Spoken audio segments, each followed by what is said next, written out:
absolutely glorious day. I'm here in Paulet, Vermont at Lake's Lampshades. Hi Judy, it's Mary Jo. Thank you for having us here to Lake's Lampshades. I'm so thrilled to see these beauties. Well, thank you so much for coming. It's a perfect day for a little video on the porch. Absolutely.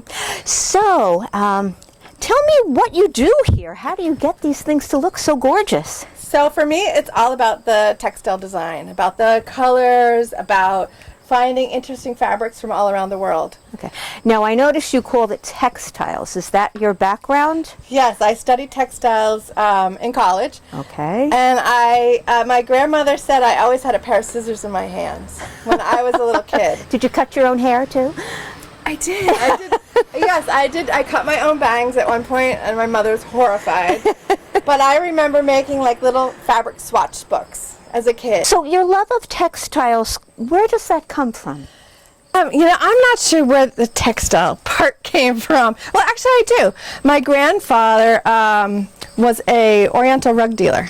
Oh, really? His family came to America at the turn of the century from Armenia. And so I think, a lot of textile-related things, a lot of persistence with my business, and those kind of things really came from a lot of his heritage. And the weaving, obviously the weaving and the rugs. Yeah.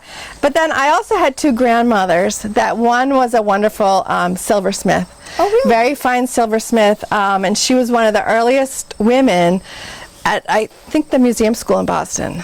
Wow. And so she went on to work in New York City. She'd applied for a job at Tiffany's, which I always, they didn't hire her because she was married. And I thought it was more that she was with child or something, but it wasn't. And then my other grandmother's a wonderful knitter and crewel and fiber artist that way. That young, you just always loved fabric and textile. Just like, little swatches and, put them on, lined paper and glued them on.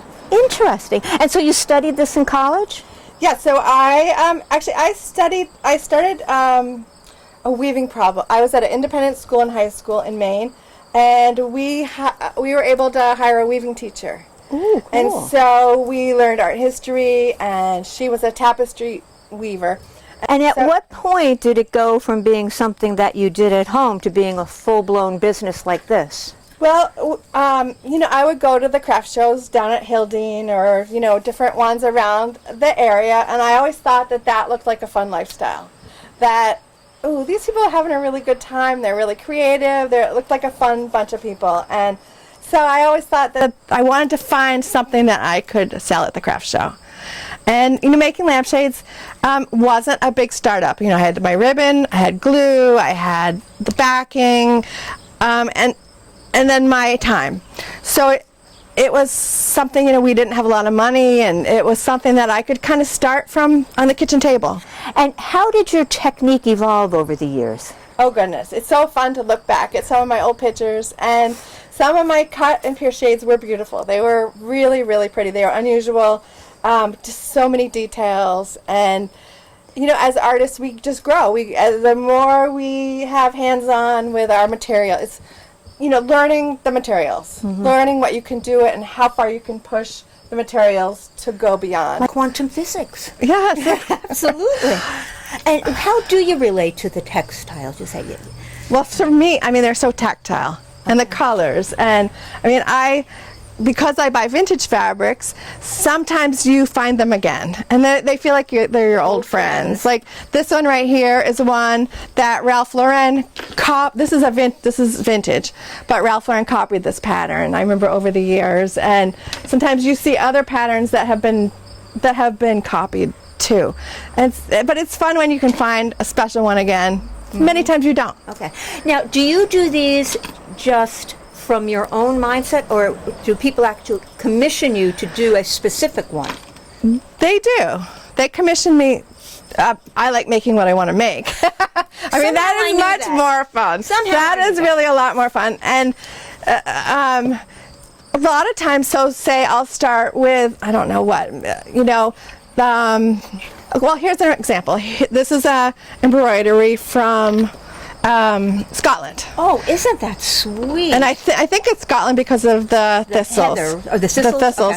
Okay. But embroideries from the UK are what I always look for, and they're very trendy right now, very popular. So the prices are crazy, but so often I'll start with a piece of embroidery and see, oh, I bet this piece would fit in like the front of this, or maybe. And it's so interesting to hear you talk about the textiles and the fabrics, and I hear you telling me that they actually speak to you and tell you what kind of creation that you can make from them. Isn't that interesting? But that's It's just fascinating. That's something you have, over time. You get, you just understand it. And I don't even know how to really describe it. Right. But it's just there. But I mean, it's a mixture of appreciation of color and pattern and even visual expression. Well, some people couldn't do this because they don't all line up. Some people would be bothered by that. Or sometimes when I do like these embroideries, obviously parts of it are going to be chopped off. And so people can't stand that. It's just like, You ruined the piece. whatever, just go with it. It is what it is, and there's all kinds of look how pretty this one is. Really, I always love these little aqua Oh, those are gorgeous. and that's made a really pretty lampshade.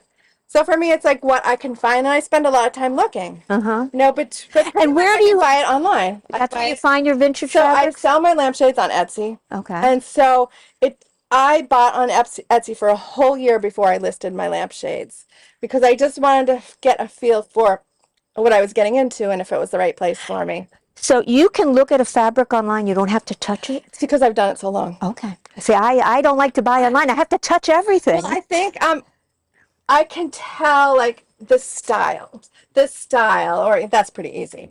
I've been taken a few times by things that sometimes fabrics are so old that you hold it up and you see, you can see right through it. And it has no You can endurance. see right through it. I know these are all in pretty good shape. This is a Japanese. They call it's similar to a batik, but it's a buckwheat resist, and they only come this wide because they're for kimonos. But oftentimes you can see how delicate that is. Well, this one's actually pretty good. Oh, there's a hole. There's a hole, but you just jump around, and pretty much they show the pictures. You can have 8 or 10 pictures on eBay and Etsy, and you can look. When during COVID, what else were you going to do? It's been really helpful. It's fun to close the door and go to the flea market. So, because of COVID, do you have an excess inventory right now? I do not. I do not. I have been bussed out. My husband's semi-retired, and a few years ago, I said, if you don't want to go back to work and you just grocery shop, take care of the yard, and And it worked? I'll just sit and make lampshades. It worked?